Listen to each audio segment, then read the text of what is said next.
Bismillahirrahmanirrahim. Assalamu alaikum my dear students. How are you? I hope you all will be very fine.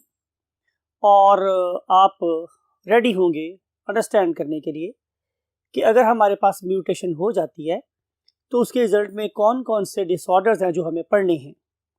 तो आज हम उसमें से पहले दो डिसऑर्डर पढ़ने वाले हैं। Those are due to point mutations और उसमें से पहला डिसऑर्डर है sickle cell anaemia. My dear students, हम सिकल सेल एनीमिया को ड्रेप्टेनोसाइटोसिस का नाम भी देते हैं। ड्रेपेनोसाइटोसिस, ड्रेपेनोसाइटोसिस। सबसे पहली बात यह है कि इस पर्टिकुलर डिसऑर्डर की नेचर क्या है। आपको पता है कि अगर हम इसको under the heading of mutation पढ़ रहे हैं तो जाहिर है कि इसका ताल्लुक हमारे क्रोमोसोम्स के साथ होगा। तो ये एक ऑटोसोमल डिसऑर्डर है और आपको पता है कि वो क्रोमोसोम जो मेल और फीमेल दोनों में बिल्कुल एक जैसे होते हैं उन्हें हम लोग ऑटोसोम्स का नाम देते हैं। तो अगर ऑटोसोम्स के ऊपर दोनों पेरेंट्स की तरफ से रिसेसिव जीन मिलते हैं, एबनॉर्मल जीन मिलते हैं, तो तभी एक ब्लड बॉर्न डिसऑर्डर प्रोड्यूस होता है जिसे हम लोग सिकल सेल एनीमिया और ड्रेपेनोसाइटोसिस का नाम देते हैं। How we can characterise it, इसके कौन कौन से खास करेक्टरिस्टिक्स हैं। तो नंबर 1 पे मेरे पास स्टूडेंट्स ये है कि यहाँ पे जो सेल्स हैं वो कौन से ख़राब हो रहे हैं, आरबीसीज। तो यहाँ पे हम लिखने वाले हैं कि यहाँ पे जो आरबीसीज हैं वो एबनॉर्मल होते हैं। आप जरा अगर बात को गौर से देखिए तो आपको पता होगा कि जो हमारा आरबीसी है ये तो एक बाई कॉन्केव स्ट्रक्चर होता है, बाई कॉन्केव स्ट्रक्चर। अगर हम इसको साइड व्यू से देखेंगे तो एक कॉन्केविटी मींस गड़ा यहाँ पर है और एक कॉन्केविटी का मतलब है गड़ा नीचे है। और अगर आप इसे बिल्कुल टॉप व्यू से देखेंगे तो वो गड़ा हमें कहीं इस पर्टिकुलर पॉइंट पे या इस पर्टिकुलर पॉइंट पे नजर आ रहा है, राइट। अब हम देखने वाले हैं कि जब सिकल सेल एनीमिया होता है तो उसका हमारे आरबीसी की सेहत पे क्या असर पड़ता है। इस पर्पस के लिए आप इस डायग्राम को देखिए। ये मेरी एक क्या है, capillary, it is a capillary tube. और आपको पता है कि हमारे कैपिलरीज का एक खास स्पेसिफिक डायमीटर होता है और आपके आरबीसी का नॉर्मल साइज इस पर्टिकुलर आरबीसी से बड़ा होता है। यानी कि अगर देख रहे हैं तो आरबीसी का डायमीटर यहाँ से लेके यहाँ तक है, जबकि जो मेरी कैपिलरी है उसका डायमीटर यहाँ से लेके यहाँ तक है, राइट। इसका मतलब ये होगा कि आरबीसी आसानी से इस कैपिलरी में से नहीं गुजर सकता। तो नेचर ने क्या किया हुआ है कि नेचर ने उसे सेल्फ स्क्वीजिंग एबिलिटी दी है, यानी कि वो अपने आप को सुकेड़ सकता है। जब वो सुकेड़ेगा तो जाहिर है उस सुकड़ने के लिए उसके अंदर इलास्टिसिटी और प्लास्टिसिटी होनी चाहिए, राइट। लेकिन इस पर्टिकुलर डिजीज में ये वाला फीचर कि वो अपनी शेप को चेंज कर ले और सुकड़ के किसी भी नैरो प्लेस में से गुजर जाए, वो सलाहियत ख़त्म हो जाती है। जब ख़त्म होगी माय डियर स्टूडेंट्स तो आरबीसीज कैसे हो जाएंगे, एबनॉर्मल। आरबीसीज हो जाएंगे रिजिड, का मतलब होता है आपको पता है कि सख्त। तो ये सख्त हो जाएंगे आरबीसी, ये नरम नहीं रहेंगे, ये अपनी शक्ल को चेंज करने के काबिल नहीं रहेंगे और अब उनकी शेप इस तरह की बाई कॉन्केव नहीं रहेगी बल्कि उसकी शक्ल की कुछ किसी दरांती की तरह से हो जाएगी। आपको याद हो तो दरांती कोई इस तरह का डिवाइस होता है कि जो घास काटने के काम आता है, तो उसकी शक्ल ऐसे कर्व्ड सी हो जाती है, वो लंबे से हो जाते हैं, कर्व्ड हो जाते हैं। एक तो उनकी शक्ल खराब हो गई, दूसरा उनकी इलास्टिसिटी खत्म होगी, वो रिजिड हो गई, जिसकी वजह से now they can get stuck at capillary level. आप देख सकते हैं कि यहाँ पे तो जो कैपिलरी से डायमीटर कम हो रहा है तो यहाँ से जो आरबीसीज हैं वो आसानी से गुजर सकते हैं by changing their shape, right, by changing their shape. लेकिन यहाँ पे ऐसा नहीं हो रहा। आप इस पर्टिकुलर लास्ट डायग्राम को देख रहे हैं तो ये वाले आरबीसी जो कि अब सिकल मीन दरांती की शक्ल के हो गए। आई डोंट नो दरांती को क्या बोलते हैं, बट दरांती का मतलब ये है कि जिसके साइड पर दंदाने होती है से वो कर्व्ड होती है और स्मूथ होती है। वो वाली चीज आके यहाँ पे फंसना शुरू हो गई, क्योंकि ये सख्त है, डायमीटर लंबा है, कैपलरी की लेंथ सॉरी लंबी है, डायमीटर कम है। किसका? हमारी कैपलरी। इस वजह से यहाँ पर जिसकी वजह से यहाँ पर ऑब्स्ट्रक्शन हो गई। हम एक वर्ड यूज करते हैं ऑब्स्ट्रक्शन, इसका मतलब होता है रुकावट पैदा हो गई है। तो जहां कहीं भी हमारे आरबीसी, कौन से वाले सिकल्ड आरबीसी आके फंसेंगे, वहां पे रुकावट पैदा हो जाती है। जैसे कि आमतौर पर हमारी ट्रैफिक के केस में भी ऐसा ही होता है। तो कॉमन सेंस है, जब यहाँ पर रुकावट पैदा होगी तो इससे अगले टिश्यूज को आरबीसी की जो मूवमेंट ना होने की वजह से ऑक्सीजन की सप्लाई है वो रिटार्ड हो जाएगी या स्लो हो जाएगी, राइट। तो ये है कुछ करेक्टराइज्ड बाय फीचर। अब इसके साइन सिम्टम, यानी कि अगर मैं इस पर्टिकुलर ऑर्गेनिज्म को पहचानना चाहता हूं कि वेदर ही और she is suffering from this particular disease और नॉट, तो मुझे कौन कौन से सिम्टम नजर आएंगे, कौन कौन से साइन नजर आएंगे। तो पहला है, सबसे पहली बात यह है कि ये बिगिन इन अर्ली चाइल्डहुड। इसके सिम्टम्स अर्ली चाइल्डहुड में ही अपीयर होना शुरू हो जाते हैं। कैसे? जाहिर है इस पर्सन को, इस बेबी को आप देखेंगे तो ये आम बच्चों की निस्बत लेस एक्टिव होगा, कम एक्टिव होगा। भाई एक्टिविटी का इन्हिसार तो एनर्जी के ऊपर है, एनर्जी का इन्हिसार ऑक्सीजन की सप्लाई पर है, और अगर ऑक्सीजन कम मिलेगी तो सारा एनर्जी लेवल भी कम हो जाएगा। तो यहाँ पे आरबीसीज का नंबर कम हो जाएगा। आपने देखा होगा कि पर्टिकुलरली हिली एरियाज में नंबर ऑफ आरबीसीज ज्यादा हो जाते हैं, तो एक रेड सी फ्लशिंग उनकी चीक्स के ऊपर रहती है। लेकिन जो ये वाला बच्चा है जिसके पास ये प्रॉब्लम हो गई है, इसको रेडनेस होना दूर की बात है, बल्कि ये ब्लू होना शुरू हो जाएगा। तो ये एक बड़ा ही एक कैसे यूनिक सिम्टम है जिसके साथ हम इसको पहचान सकते हैं। फिर आप क्या करोगे कि आप इस बच्चे को लेके जाओगे किसी लेबोरेटरी में और आप उसे कहेंगे कि आप इसका ब्लड टेस्ट कर दें। तो वो काउंट करेंगे इसकी दो चीजें, नंबर एक कि इसके अंदर हीमोग्लोबिन की क्वांटिटी कितनी है, फिर नंबर टू पे देखेंगे कि क्या इसके अंदर जो आरबीसीज हैं उनका नंबर पूरा है, और थर्ड क्या आरबीसी सही शेप के हैं। तो ना तो इनके आरबीसी सही शेप के होंगे, ना ही नंबर इनका पूरा होगा, और पर आरबीसी जो हीमोग्लोबिन का कंटेंट है वो भी कम होगा। तो ये सारे के फीचर्स हम लोगों को यहाँ पे नजर आते हैं। आपको ये वाली बात भी पता है कि अगर आप लोगों की बॉडी में एनर्जी है, you can fight with your opponents. और आपके ओपोनेंट मेनली क्या है? बैक्टीरिया है, वायरसेस है। लेकिन अगर आपकी बॉडी में एनर्जी ही कम बन रही है तो डेफिनेटली आप लोगों को रिकरेंट इन्फेक्शन होगी, बार बार आपको इन्फेक्शन होगी। तो आपकी जो ओपोनेंट है वो पलट के आप पर हमला करेंगे और आपकी सेहत को नुकसान पहुंचा देंगे।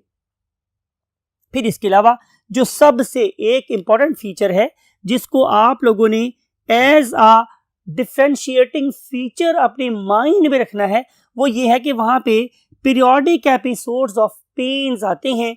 और इन पर्टिकुलर पीरियोडिक मींस वक्फे से, कांस्टेंट नहीं होते रहते हैं, वक्फे से ये एपिसोड्स यानी कि मीन स्पेल्स आते हैं किस चीज के? पेन्स के। और इनको हम लोग क्रीज बोलते हैं। क्राइसिस की जो जमा होती है हम क्रीजेस बोलते हैं। तो इन्हें हम लोग क्रीजेस बोलते हैं। ठीक है मेरे स्टूडेंट्स। और ये जो क्रीजेस हैं इसके साथ साथ आपको नजर आ रहा है, आपको पता चल रहा है कि इस पर्टिकुलर बच्चे के अंदर जो आरबीसी है वो अपनी नॉर्मल लाइफ भी पूरी नहीं कर पा रहा, उसकी लाइफ भी थोड़ी कम हो गई है। तो जिसकी वजह से हिमोलिसिस मींस आरबीसीज के टूटने का रेट बहुत ज्यादा हो गया है। जब बहुत ज्यादा आरबीसीज ब्रेक होंगे तो उसकी वजह से उसकी बॉडी के अंदर क्या प्रोड्यूस होगी? एक येलोइंग पिगमेंट, और उस पर्टिकुलर येलोइंग पिगमेंट का नाम होता है माय डियर स्टूडेंट्स बिलीरुबिन। क्या नाम होता है स्टूडेंट उसका? बिलीरुबिन। ये एक येलो कलर का पिगमेंट होता है जो हमेशा आरबीसी के टूटने के रिजल्ट में पैदा होता है। अगर ज्यादा आरबीसी टूटेंगे तो कॉमन सेंस है बिलीरुबिन का लेवल भी बढ़ता चला जाएगा। तो जितना ज्यादा बिलीरुबिन का लेवल बढ़ेगा उतनी ही ज्यादा उसकी आईज येलो होंगी, उतनी ही उसकी स्किन येलो होगी, यानी कि उसके अंदर वो सिम्टम अपीयर हो जाएंगे जो कि एक जॉन्डस यानी कि यरकान ज़दा पेशेंट के अंदर प्रोड्यूस होती।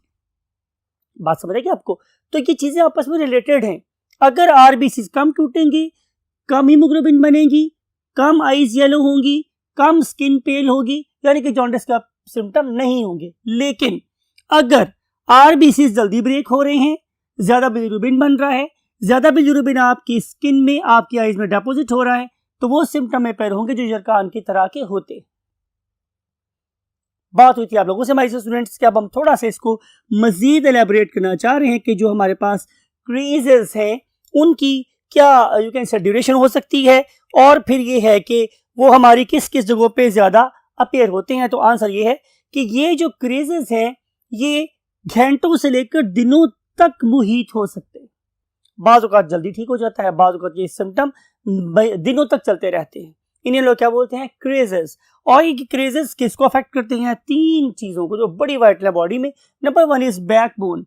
ये वाला बच्चा ज़रा छोटा सा है या थोड़ा सा बड़ा है व्हाटएवर, ये हमेशा अपनी बैक में होने वाली पेन की वजह से रोए। सिमिलर तो हमारी लॉन्ग बोन्स है, ये हमारी रेडियस है, अल्ना है, ह्यूमरस है, फीमर है, टिबिया है, फिबुला है, दिस आर लॉन्ग बोन्स। तो इन सारी की सारी लॉन्ग बोन्स में भी उसको पेन होती है। और इसके अलावा वो हमेशा अपने थोरैसिक रीजन में, अपनी चेस्ट रीजन में पेन को भी फील करता रहता है। जैसे मैंने पहले बोला कि ये पेन आवर्स तक भी हो सकती है और डेज तक भी हो सकती है। आइए देखते हैं कि इस पर्टिकुलर बहुत ही ज़्यादा डिजीज किस्म के डिसऑर्डर के क्या क्या क्रोमोसोमल बेसिस हैं या कौन कौन से जेनेटिक बेसिस हैं। We have to go to the next part of the board.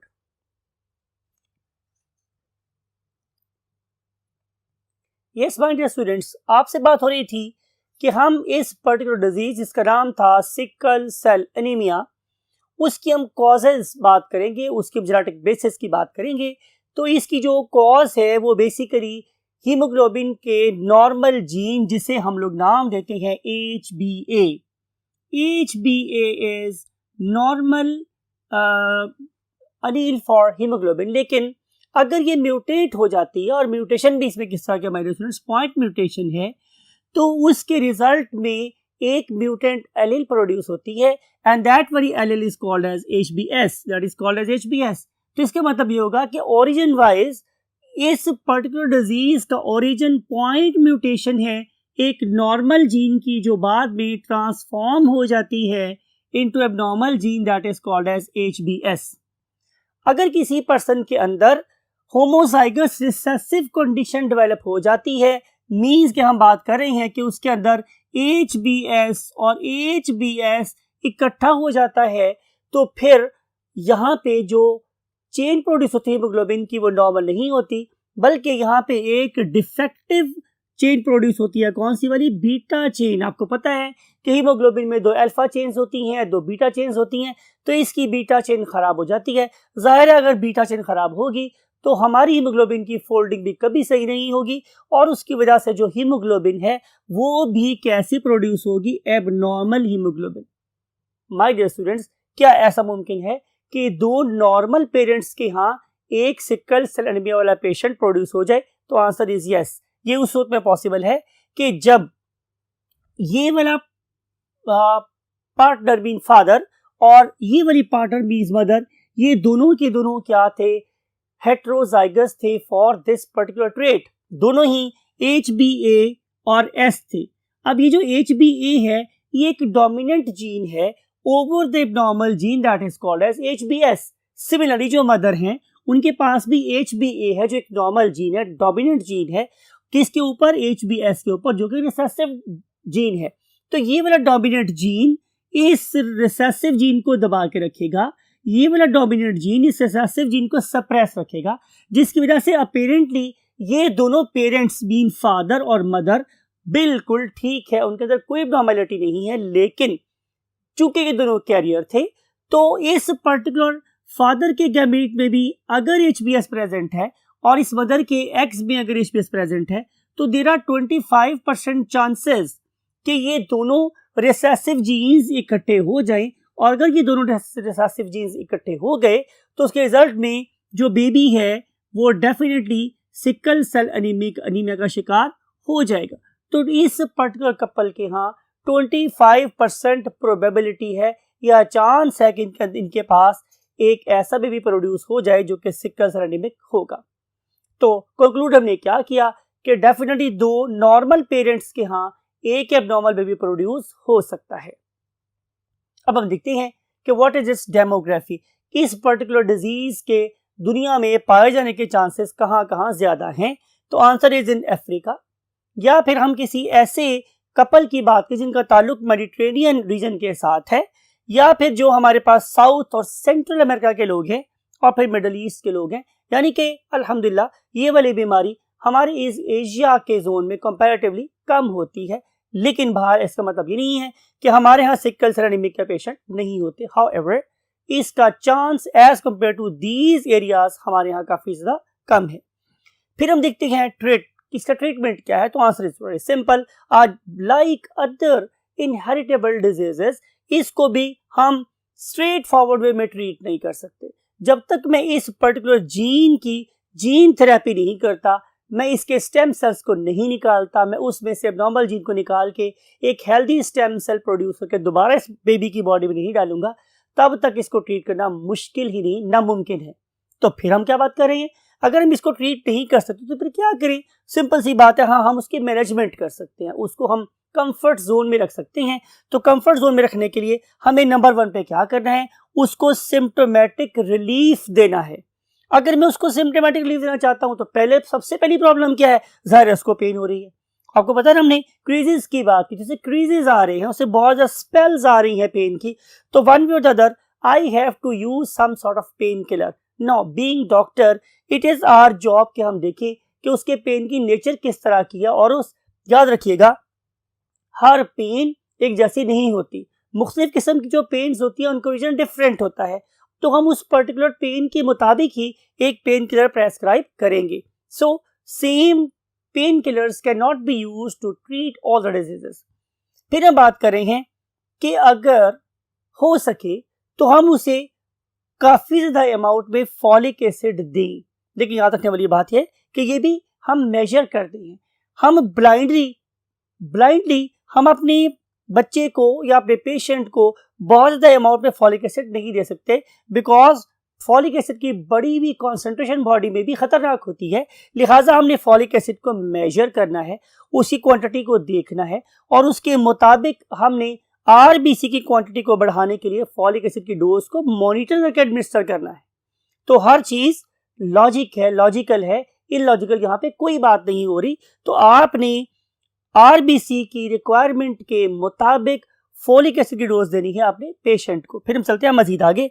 अगला काम क्या हो सकता है कि अगर आप पेशेंट को इन क्रेजेस से और इन पेन से या सफोकेशन से बचाना चाहते हैं तो आप एक काम कर सकते हैं कि आप अपने पेशेंट को ब्लड ट्रांसफ्यूज करें। आपको पता है कि ब्लड ट्रांसफ्यूजन में जो सबसे इंपॉर्टेंट चीज होती है वो ब्लड ग्रुप मैचिंग होती है और स्क्रीनिंग होती है। हम ये वाला काम भी ब्लाइंडली डेफिनेटली नहीं कर रहे होते। हम पहले ब्लड को देखते हैं कि ब्लड ग्रुप मैच कर रहा है, फिर उसके ऊपर हम डिफरेंट किस्म के टेस्ट लगाते हैं कि ताकि कोई भी ऐसे जो डिसऑर्डर है जो अब इस पेशेंट में नहीं है, खुदा न खासा वो ड्यूरिंग ब्लड ट्रांसफ्यूजन उसमें ट्रांसफर ना हो जाए। तो हमेशा हम स्क्रीन्ड ब्लड इस पेशेंट की बॉडी में इन्फ्यूज कर रहे होते हैं या लगा रहे होते हैं। फिर उसके बाद ये है कि हम प्लेंटी ऑफ वाटर देते हैं, प्लेंटी ऑफ जूसेस इस पर्सन को पीने के लिए देते हैं ताकि इस पर्सन के अंदर जो मूवमेंट है ब्लड वगैरह की वो थोड़ी आसानी से हो सकती हो। और आखिरी ये है कि हम लोग इस पर्टिकुलर ऑर्गेनिज्म की पेन को मींस नंबर ऑफ क्रीजेस को कम करने के लिए हम क्या कर सकते हैं, हम उसे एक मेडिसिन दे सकते हैं जिसका नाम क्या है, हाइड्रोक्सीयूरिया।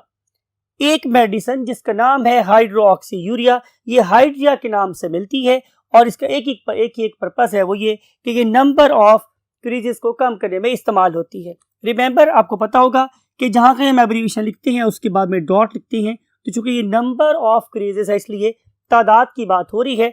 तो तादाद को कम करने के लिए कि उनको क्रीजेस बार बार रिकरेंट ना हो रहे हो, हम उन्हें हाइड्रोक्सीयूरिया देते हैं। फिर आपको पहले बोर्ड में की गई बात याद होगी कि इस पर्टिकुलर बच्चे को क्या हो रही है, रिकरेंट इन्फेक्शंस हो रही हैं, बार इन्फेक्शन होती है। उसकी वजह मैंने आपको बताई थी कि इसकी बॉडी में ऑक्सीजन नहीं है, ऑक्सीजन नहीं होगी तो एनर्जी नहीं प्रोड्यूस होगी, और एनर्जी नहीं प्रोड्यूस होगी तो जाहिर है ये वाला बच्चा डिजीज से फाइट नहीं कर सकेगा। तो ये जो मेरे पास एंटीबायोटिक्स हैं ये उसी पर्टिकुलर सेकेंडरी इन्फेक्शंस को, रिकरेंट इन्फेक्शंस को बार होने से रोकने के लिए दी जा रही है। तो इसका मतलब ये माय डियर स्टूडेंट्स कि ये वाला जो ऑर्गेनिज्म है इसको ट्रीट नहीं किया जा सकता, इसको मैनेज किया जा सकता है, लेकिन बहरहाल अगर हमारे पास रिसोर्सेज हो और आइंदा आने वाले दिनों में अगर जीन थेरेपी की सहूलत हासिल हो तो शायद हम इन बच्चों को जीन थेरेपी के जरिए ट्रीट करके जिंदगी का तोहफा दे सकते हैं। अल्लाह करे आप और मैं कभी इस काबिल हों और हम इन ऑर्गेनिजम्स के चेहरों पर वही मुस्कान देखें जो नॉर्मल लोगों के चेहरे पर होती है। इस दुआ के साथ हम स्टार्ट करते हैं अगले disorder that is called as PKU means phenylketonuria. तो मूव करते हैं next part of the board पे to study what is PKU। Yes, my dear students, now we want to start the next point mutational disorder that is called as the phenylketonuria, abbreviated by PKU. So, ये phenylketonuria, my dear students, again inheritable disorder है। तो newborn baby के अंदर abnormality produce हो गई है। Abnormality को हम कैसे कैरेक्टराइज करते हैं, कैसे पहचानते हैं कि हम अगर उसे एक डाईपेप्टाइड खाने को दें that is called as phenylalanine, तो फिर उस पर्सन की बॉडी में एब्नॉर्मलिटीज प्रोड्यूस होना शुरू हो जाती हैं। वजह क्या है कि इस पर्टिकुलर ऑर्गेनिज्म की बॉडी में वो एंजाइम नहीं बन रहा जो फिनाइल एलानीन को हाइड्रोलाइज कर सकता है, इसे ब्रेक कर सकता है with the help of a water. आपको ये बात पता है कि फिनाइल एलानीन ये एक डाईपेप्टाइड है, और अगर ये एक डाईपेप्टाइड है तो जाहिर है इसका सोर्स कोई ऐसी फूड होगी that is very much rich in proteins. Right my dear students, तो बात हो रही थी कि फिनाइलकेटोयूरिया को हम कैसे पहचानेंगे। बड़ी सिंपल सी बात यह है कि हम देखेंगे कि ये वाला पेशेंट फिनाइल एलानीन को मेटाबोलाइज करने में कामयाब नहीं हो रहा। जैसे मैंने डिस्कस किया कि अगर मैं इसकी कॉज की बात करूं तो ये एक इनहेरिटेबल डिसऑर्डर है। कौन सा वाला? Autosomal, like previous one. Autosomal का मतलब ये है कि ये मेल और फीमेल दोनों में सेम क्रोमोसोम है, और अगर दोनों के दोनों ऑर्गेनिज्म एटलीस्ट कैरियर हैं या दोनों के दोनों डिजीज्ड हैं, तो उस वाले केस में जाहिर है इसके पास भी एब्नॉर्मल जीन है, इसके पास भी एब्नॉर्मल जीन है। तो ये दोनों के दोनों जो पेरेंट्स हैं अगर बेबी को PKU जीन देंगे तो ये वाला बेबी कैसा होगा? एब्नॉर्मल होगा। लेकिन अगर उन दोनों में से किसी एक के पास भी PKU प्लस मीन्स उसका wild gene, normal gene present है, तो ये कैरियर तो होगा, लेकिन अपेरेंटली मुझे ये वाला बेबी बिल्कुल नॉर्मल नजर आएगा। तो एबनॉर्मल होने के लिए इन दोनों पेरेंट्स के पास एबनॉर्मल म्यूटेटेड PK प्लस का जीन होना चाहिए। PK प्लस का म्यूटेटेड या एबनॉर्मल जीन क्या है? Simple PKU। तो जब PKU इकट्ठा होगा तो ये वाला बेबी कैसा हो जाएगा? कैसा हो जाएगा? एबनॉर्मल होगा। तो इसका मतलब ये हुआ कि both parents should pass defective genes to the offspring. दोनों पेरेंट्स जब मुतासिर होंगे तो ये बीमारी होगी, अदरवाइज ये बीमारी नहीं होगी। राइट माय डियर स्टूडेंट्स, अब हम देखते हैं कि इस पर्टिकुलर डिजीज की कॉजेस क्या हैं, इंसिडेंस क्या है और रिस्क फैक्टर क्या है।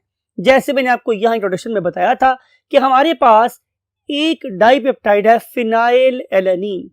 इस फिनाइल एलानीन को डिकम्पोज करने के लिए मेरे पास एक एंजाइम होना चाहिए था।